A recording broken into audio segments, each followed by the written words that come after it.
సాయి గారు, ఎస్ మీకు prima facie కారణం ఏం కనిపిస్తోంది నిన్న జరిగిన ఇన్సిడెంట్ లో?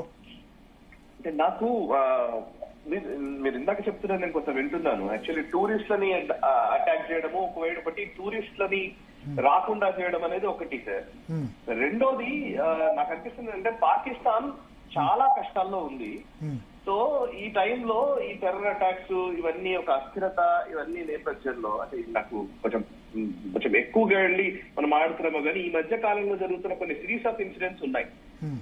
ఫర్ ఎగ్జాంపుల్ హమాస్ ఉగ్రవాదులు కొంతమంది పిఓజేకే లో మొన్న ఒక మీటింగ్ అటెండ్ అయ్యారు. సో వాళ్ళు కశ్మీర్ విషయంలో పాకిస్తాన్ కి సపోర్ట్ చేస్తామని హమాస్ చెప్పడం. అండ్ ఇంకోవైపు ఈ జేడీ వ్యాన్స్ పర్యటన భారతదేశంలో ఉండడం. అండ్ మొన్న మధ్యనే అంటే పాకిస్తాన్ పదే పదే కొన్ని మెసేజెస్ ఇస్తుంది అనడానికి ఇది సంకేతాలు అని చెప్తున్నాను. సో హమాస్ ది ఒకటి, అండ్ మొన్న మధ్యనే కాశ్మీర్ వ్యాలీలో నస్రల్లా హిజ్బుల్లా నాయకుడు నస్రల్లా చనిపోయినప్పుడు కాశ్మీర్ లో ఒక ర్యాలీ జరిగింది. మొన్న మధ్యన టెర్రరిస్ట్ అటాక్స్ కొన్ని జరుగుతున్నాయి, జమ్మూ రీజియన్ లో జరుగుతున్నాయి అక్కడక్కడ. మొన్న మధ్యనే ఎదురు కాల్పుల్లో ఒక ముగ్గురు పోలీసులు చనిపోయారు కూడా. సో అండ్ పాకిస్తాన్ లో ఉన్న పరిస్థితి ఏమో అంత అనుకూలంగా లేదు. వాళ్ళు అటు బలూచిస్తాన్ ఇవన్నీ నడుస్తున్న టైంలో. So they want some sort of ఒక రిలీఫ్ ఆస్పెక్ట్ ఒకటి పాకిస్తాన్ కి కావాలి.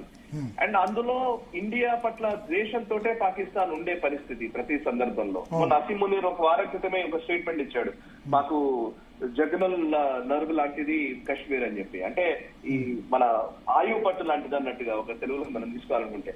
సో అట్లా ఇవన్నీ స్టేట్మెంట్స్ ఇవన్నీ చూస్తూ ఉంటే ఏదో ఒక రకంగా మనల్ని పించ్ చేసి మన పైన మనం చిరాకు కల్పించి మనము రివర్స్ దాడి చేస్తే అక్కడ కొంచెం పొలిటికల్ అన్సర్టీ నుంచి బయటపడాలి అని అనుకుంటున్నారు అనేది కూడా ఉంటుంది. మనం కొంచెం సీరియస్ గా పాకిస్తాన్ ఏం తీసుకోవట్లేదు ఈ మధ్య కాలంలో. ఓకే, చిన్న దేశం అన్నట్టుగానే వదిలేస్తున్నాం కదా. సో పాకిస్తాన్ ని సీరియస్ గా తీసుకునే విషయం ఇండియా సీరియస్ గా తీసుకుంటుంది అన్నప్పుడు పాకిస్తాన్ లో కొంత అన్సర్టనిటీ తగ్గుతుంది అని. సో అందుకే ఈసారి చూస్తే మీరు రెగ్యులర్ టెర్రరిస్ట్ అటాక్ లాగా లేదు, ఇది జనరల్ గా వచ్చినట్టుగా లేదు. ఎవరు మీరు హిందువులా కాదా అని అడిగి ఐడెంటిటీ చెక్ చేసి వాళ్ళని చంపడము అంటే ఒక క్లియర్ ఇండికేషన్. సో ఇది మళ్ళీ ఇంకోటి ఏమైందంటే రీసెంట్ గా FBI ఖలిస్తాన్ ని అరెస్ట్ చేసింది అమెరికాలో. FBI డిక్లేర్ చేసింది ISI ఖలిస్తాన్ చేస్తున్నాయి. ఈ ఖలిస్తాన్ కోసం ISI అతన్ని ప్రేరేపించినట్టు వాళ్లకు డబ్బులు ఇస్తున్నట్టుగా FBI ప్రకటించింది. సో ఇప్పుడు నిన్న అమిత్ షాని చంపడానికి ప్లాన్ చేస్తున్నారనుకుంటున్నటువంటి ఒక ఇద్దరు ఖలిస్తానీ తీవ్రవాదుల్ని పంజాబ్ లో అరెస్ట్ చేశారు.